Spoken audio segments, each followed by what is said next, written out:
Hello and welcome back to another episode of Critical Reactions with your host, Bryan.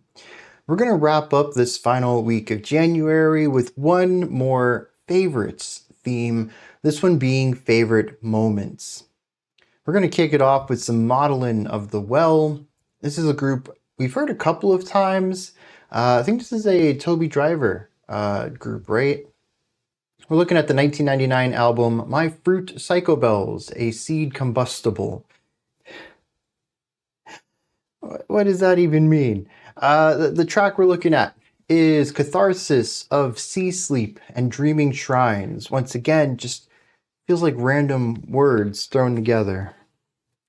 Let's dive into it, see what they're bringing to the table today.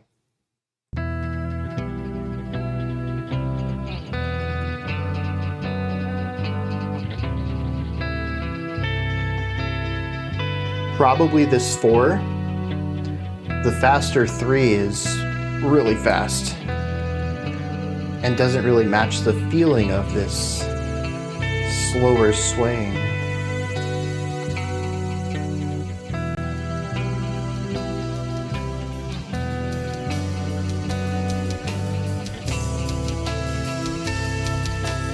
The double time 4 coming in on the new drums.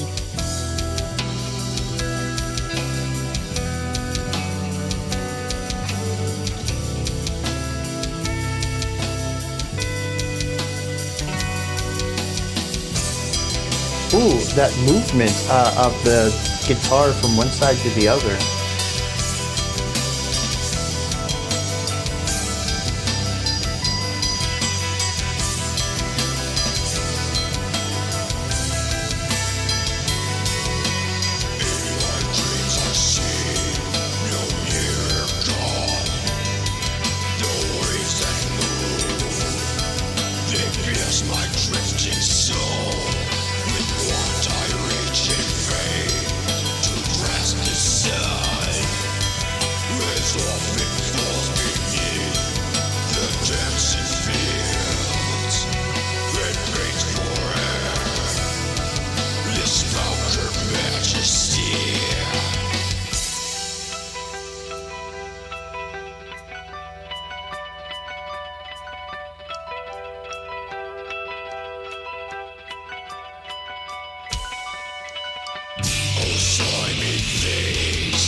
Okay, the vocals fit this a lot better than the last section.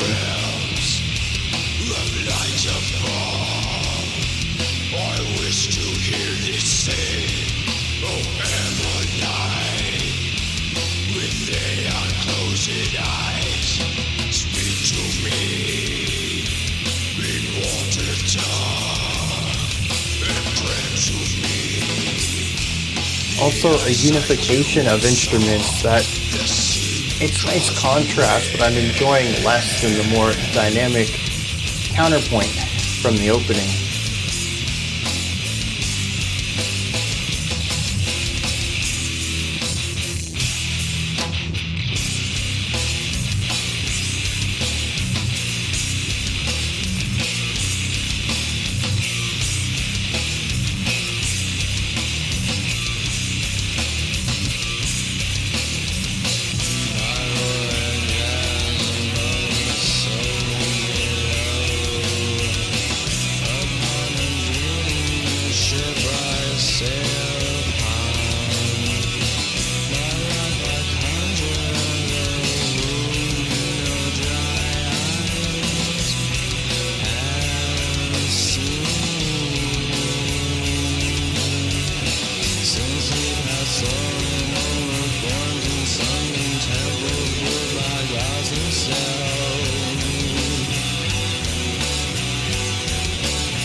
So the last section was in 5, the one I had counted out. This is in 4, just with really strange.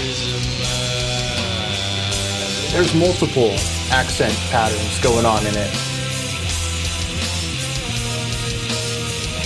But we are looking at an 8-beat idea, so 2 bars of 4.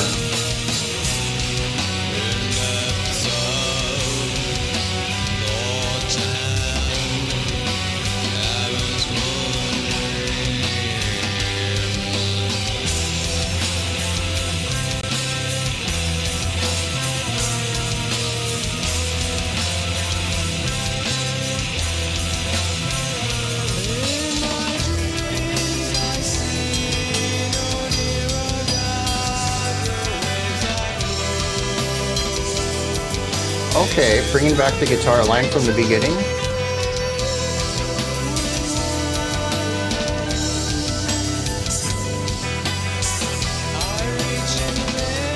Softer, higher pitched vocals. Not really lighter, just softer.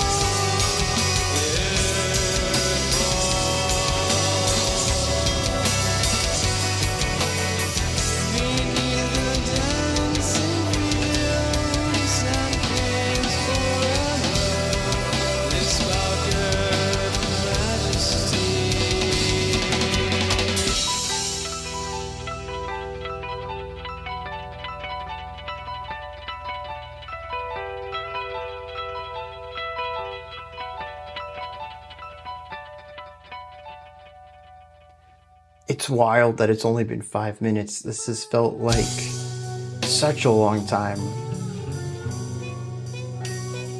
Not because I'm bored or not enjoying it. Also, that's a muted trumpet. Harmon mute. No, straight mute. With a plunger, maybe?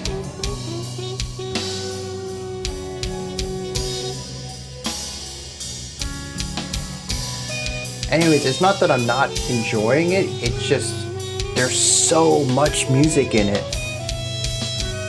When I think back on all that I've listened to, there's just 5 minutes doesn't make sense. I don't think that has a plunger. I think it's just using a lot of half valve technique.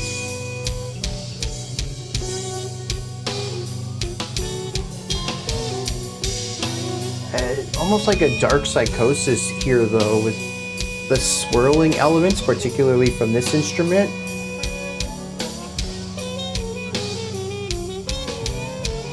There's also not a lot of harmonic information from the lead trumpet here to really tell us what type of mode, what kind of key we're in, to gain any sort of emotional information from. It's just sort of odd.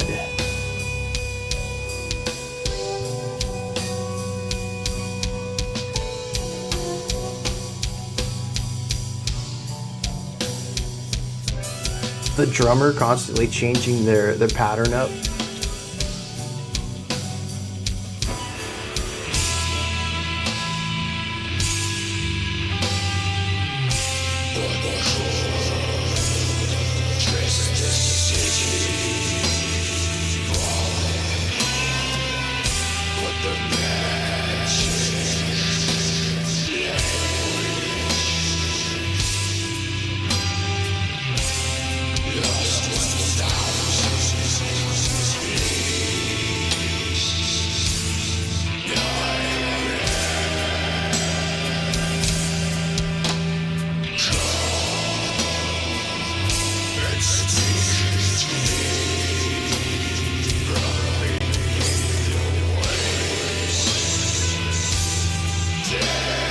So much bass. It's just buzzing on the ends.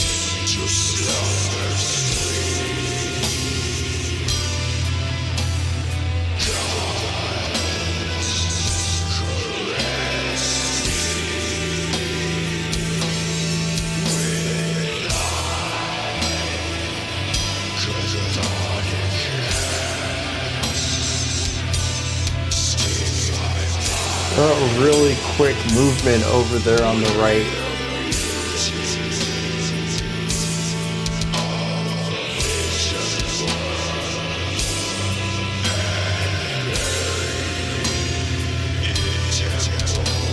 I wonder what tempo we're in. Mid 60 maybe?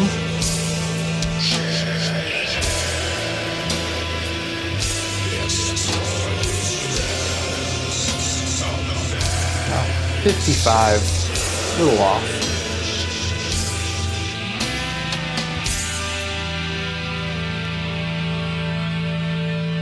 That was an interesting... I'm going to rewind this back just a second. Well, a few, I suppose.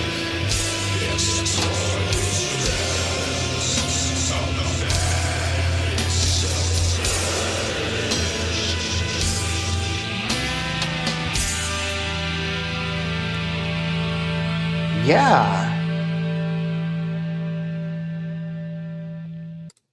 There's almost an audible click and a massive change in the width of the atmosphere. Interesting. It's interesting that this is picked for favorite moments. I assume that the person who selected it enjoys the song as a whole, but specific parts of it are things that they could maybe come back to in isolation and still really enjoy. Not that the song is lesser in some places, but at these moments the song is more than.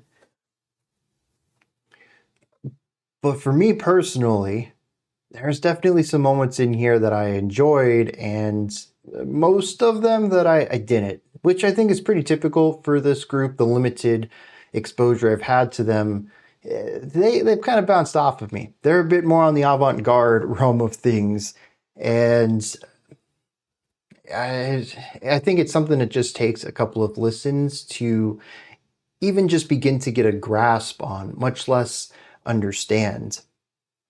I do think that this track in particular has more traditional elements to it as far as music theory, how we typically use rolls in music, where we might have chordal changes and stuff like that. It does resonate with me a bit more than some of the more esoteric stuff I've heard from them, but it still has plenty of choices in it that are a bit unusual and kind of craft in their own language here, their own rules, and would require a couple of listens to get a better grip on.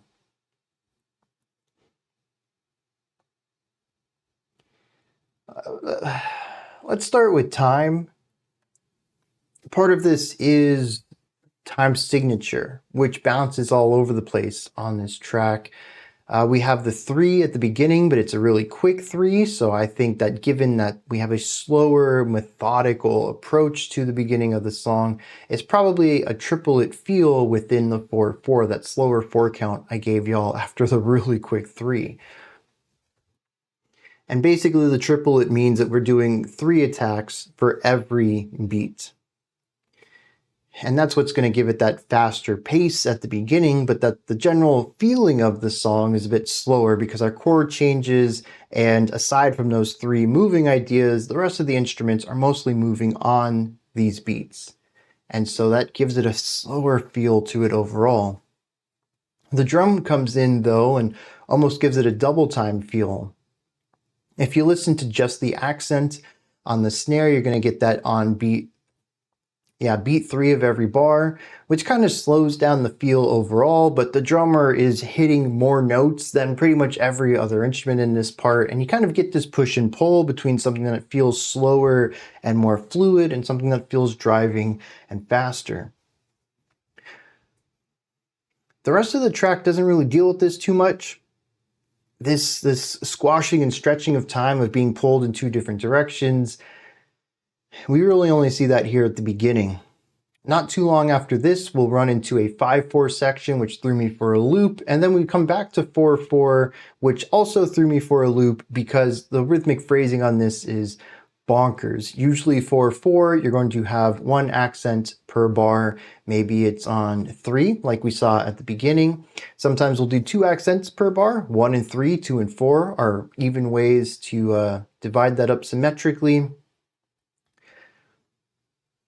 But here, each bar has its own rhythmic pulse to it. And it all forms a pattern, not on a bar by bar basis, but on a phrase by phrase basis. And I think the phrase is looking at 8 bars before the phrase begins to repeat itself.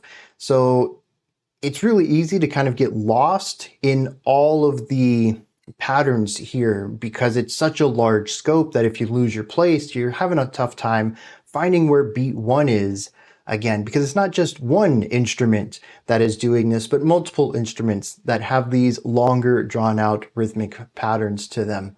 And they're all contrasting against each other, sometimes lining up together, but most of the time accenting totally different beats than the instrument on the other side, than the instrument in the center. it becomes a cacophonous whirlwind of accented notes in patterns that are almost undecipherable. The only reason I came around to noticing this was in 4/4 at all is because I decided, screw it, let me just count out how many beats we have, regardless of finding where beat 1 is, and consistently it came down to 16 notes. I assumed that we were looking at a bit of a slower pulse, so I assumed that these 16 notes were probably eighth notes, and that would break up into 2-bar phrases. But each 2-bar phrase also had different harmonic movement, which is how we push it out to the 8-bar pattern overall. But honestly, if you asked me where to find one, not at the beginning, you just put me in the middle of that, even knowing it's in 4/4, even knowing about all the different patterns going on, I still don't think I could do it. It is a whirlwind of rhythmic patterns, and its purpose, I think, is to make the listener feel lost in that moment.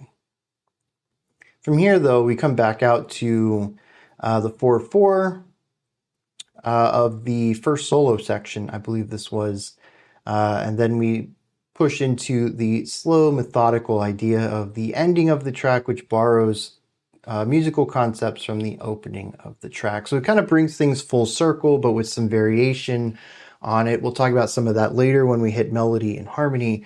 But as far as timing goes, there's a lot of wonky stuff in the middle of the track. The song gets wonkier over time until it decides to just settle back into a more methodical 4/4 to wrap the song up. It was a wild trip, though, listening to this song evolve on the rhythmic, the rhythmic elements of it.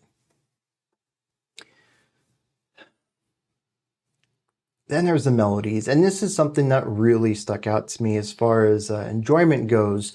We kick the track off with a guitar sound over here. Eventually we bring in more guitars. This sound interestingly sweeps across and lands over here as another guitar pops up over here, and now we have counterpoint between the two of them. And this was a really beautiful moment. All of this mixed with the push and pull of the rhythmic stuff I was talking about earlier. Is it fast? Is it slow? Depends on what you're listening to. The bass is present as well, doing a little bit of forward momentum stuff, harmonic work, but also playing around with the guitars as well. A nice little 3-way counterpoint going on here. And it's just gorgeous. It feels very wavy. If you're not paying attention too much to the drums and them being driven, you kind of get this 1, 2, 3, 4, 1, 2, and it's got this like nice pulse to it. It's a nice wave. It feels like, I don't know, laying in the ocean, just rising and falling. Just a really nice, soothing pattern to it. And you have this beautiful counterpoint going on. There's some darkness to it. Yeah, it's not like super bright and positive, but it is darkly beautiful. Somehow calming. And I really love this moment. This was great. I was expecting more of this for the rest of the track, and sadly, we don't really get it. Some growls come in. They felt odd against the soothing elements. Here's a lot of contrast between the aggression in that and the soothing elements everywhere else. But then we get some distorted guitars. All of the cool other instrumentation is lost. All of the counterpoint and layering is lost. And we just hyper focus down on one riff, one rhythmic pattern, and the growling on top of that. And this takes over for like 90 seconds or 2 minutes or something. It felt like forever, for me anyways. We expand out of it a little bit, but we stick with the metallic ideas. We just don't really return back to the flowing beauty of the beginning of the track. This is a Beauty and Beast thing right here, where you get one or the other. You don't see them mix. After the metallic section, though, we bring in a trumpet solo. On the topic of melody, man, this was fantastic. Very cool technique here. Like I mentioned, I'm pretty sure there's a straight mute in it, which Its job mostly is just to muffle the instrument. There's a few different types of mutes. Some of them change timbre, some of them change texture. This one just muffles it. But I also thought there was a plunger. And for those who don't know, it's like a little cup you put at the end of the horn of the trumpet, and it's that wah, wah, wah, wah. You can adjust how much of the sound actually comes out, and that gives you like a growing, rounded off sound. But it wasn't. There is a contrast in how much air pressure and I would say like purity of character is coming out of the tone. But I don't think it's actually this because it's missing that soft round off, that wow. That's a very smooth movement from one idea to the next. This was a little sharper and a little more controlled. I honestly think it's half valve technique. With the trumpet, when you push the valve down, it has a range of motion to it. So if you only push it halfway down, what it's going to do is when you push the valve down, it opens up different pathways, different tubes for the air to go in before it exits out the horn. Well, if you only push it halfway through, only half of the air is going to be allowed to get out through one of the pathways. And it kind of muffles the sound. It also changes the pitch just a hair bit.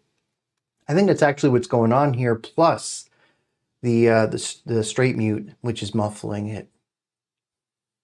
This is probably more interesting to me from a technical perspective of if I wanted to replicate this, how would I, since I am a trumpet player. But probably more interesting to all of you is what's going on here musically. And that's going to be where the harmonic part kicks in. And unfortunately, I can't tell you what's going on. I tried to get a read on it. We have two instruments off on the side providing harmonic information of sorts. They're not playing melodies. They're definitely more chord-based, but they're also atmospheric. They're texture-based. They have a lot of waviness to it. Feels very dreamlike. But the more I tried to pay attention to the chords, I don't think these two instruments were in the same key. And the trumpet I felt was constantly changing key. So much so that it doesn't feel like we're in the chromatic key, which uses all the notes, but it doesn't feel like we're locked into a key either. Every bar or two, it feels like we're changing the atmospheric emotion. And since it feels fairly equal, it's not like three groups of something more negative and then one group of positive where I can say, oh, this is about waiting around in darkness and then finding, a light at the end of the tunnel, some hope tossed in there. Everything is equally doled out in a way that none of the emotions stand out. And it moves so rapidly between these that it never really locks into a single sound overall. It just feels weird. I know that's not descriptive, but it's like being in a room that's always changing. You try to get a notion, I got 4 walls around me. And the next time you look, now there's 6. Well, that can't be, I'm pretty sure it was 4 a second ago. So you go to take count again, and now it's 3. You're in a pyramid of sorts. How did that happen? The walls, they keep changing color. The textures are shifting. It's tough to get a read on it when it won't sit still.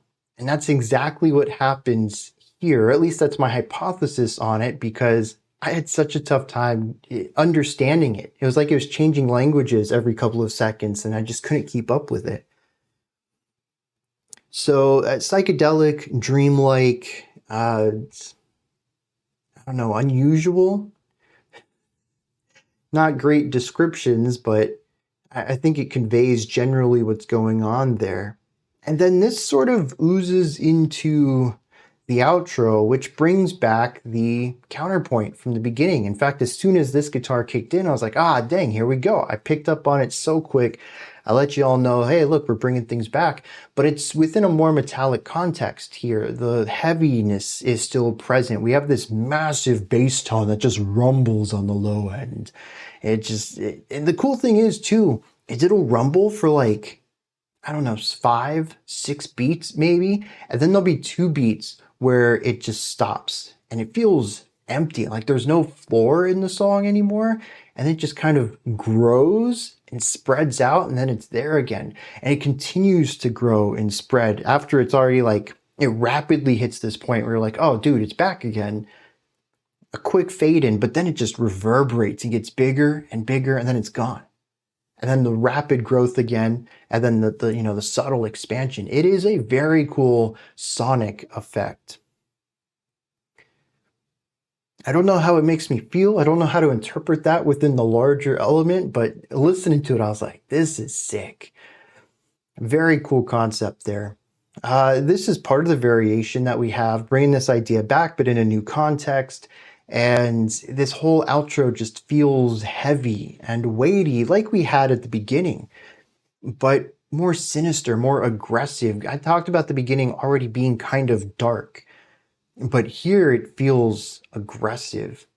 We do bring this line back, and it does provide counterpoint against this guitar, but it's not quite in a truly beautiful way like the beginning.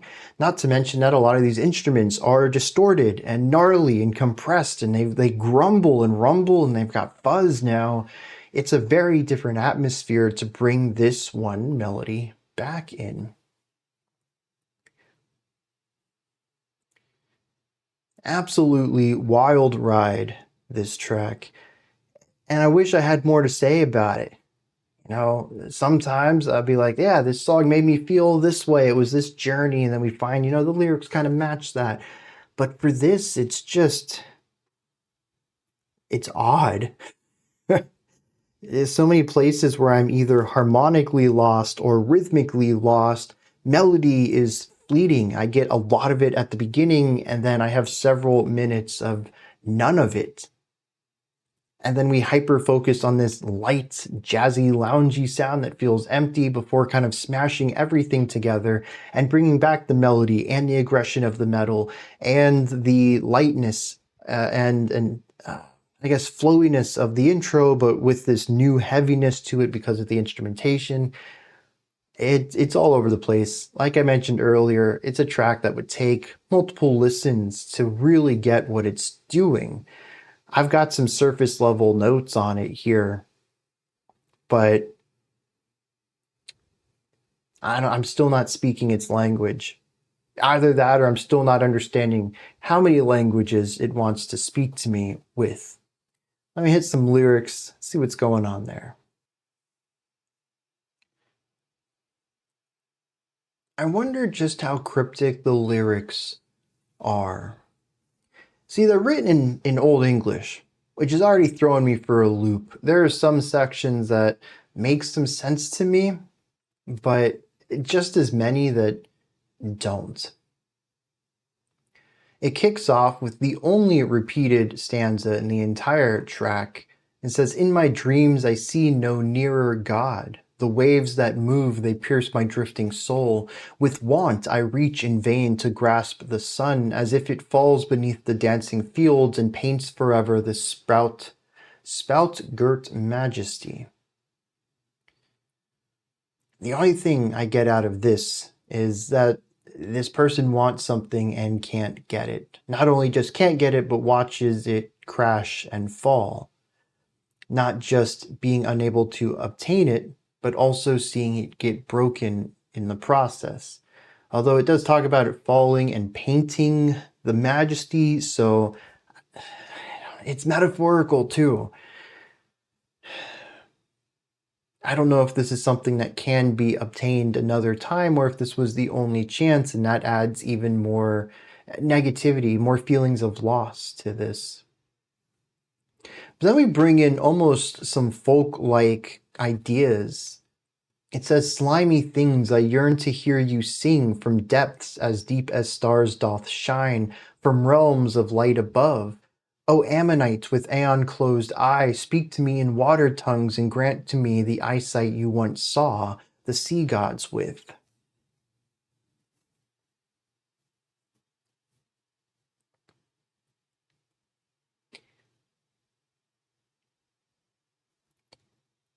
I guess a general appreciation for nature is what this stanza is about, but I feel like I'm missing so many details. since I really only get this surface level idea on it. Something else that I completely forgot about, we have two vocalists here, Jason doing the growls and Toby doing the cleans. And the clean vocals were a nice moment of adding a bit of beauty and higher pitched ideas back into the mix, something that we saw at the beginning but lost for a while with the metallic elements. As we had the growls on top of the lighter layered section at the beginning, here we have a metallic bass with the clean vocals, the inverse of what we saw in the opening. So I do think it's kind of cool how we don't just have soft and heavy moments, we also mix things up. What if we have soft instruments and heavy instruments simultaneously? What if we have a heavy section with a light instrument or a light section with a heavy instrument?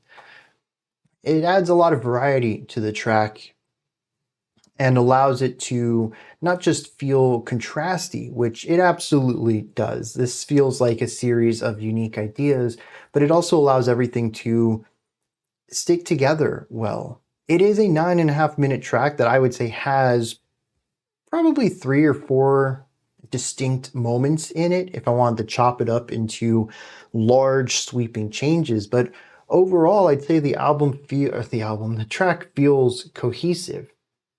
Not one section of this feels like it came out of nowhere. The trumpet section maybe is the most different, well, not even atmospherically, texturally though. Only having a couple of instruments on the foundation and then the trumpet, the only place it shows up as the lead. But it also fits. The production on it, the emotion, the energy, and the atmosphere, they're all borrowed from the opening. There are still ties to that part in the rest of the track. And so I do appreciate how a lot of the variety in here and setting up so many different combinations of sounds and energies makes it so that pretty much anything they want to throw in later is covered. Nothing really feels out of place because we've already explored so much in a connected way of slowly evolving a sound across a wide energy of intensities. Anyways, it talks about going on a voyage on a dreaming ship and seeing life that only those who have cried have seen. Basically, if you've never known hardship, you didn't have a hand in the building of this world. He says that alone I embark for cities immersed in depths of thought and caverns full of dreams, looking for sunken temples built by the gods themselves. We wrap it up, though, and he says, what corals dress this city fallen? What the magic language lost 1,000 leagues? Nightmare, come and speak to me from beneath the waves that rock young ships to slumber sweet. To slumber sweet. I don't know why that one's so hard to say. Says, gods caress me with the chthonic hands, steep my mind with the beauty of a vision world, and bury me in temples where my soul can ever explore these realms of madness submerged. And again, there is a want, a need to explore beauty, to explore that which might be outside the realms of mortals, but I feel like there's more to it than that. And I don't know what it is. It escapes my understanding. Much like the music, I get the gist of it, but that's about it, the very wide elements of it. Once I start looking at details, I get lost. So I'm curious if anyone else gets anything out of the lyrics. Maybe some of those lines made a bit more sense to you than they did me. These are just my thoughts then. On Maudlin of the Well, Catharsis of Sea Sleep, and Dreaming Shrines. What did you think of this? Is there anything that stood out to you? Anything that you'd like to add on to what I said or correct me on? Did you have any favorite moments in this track? Do you have a different take, perspective, or opinion on this than I did? Let me know. Put all of that and anything else you'd like to add into the comment section below. Above that, in the description box, you'll find a link to Linktree. Takes you here. You can find links to my music, ways to support the channel, a link to the Discord server, and so much more.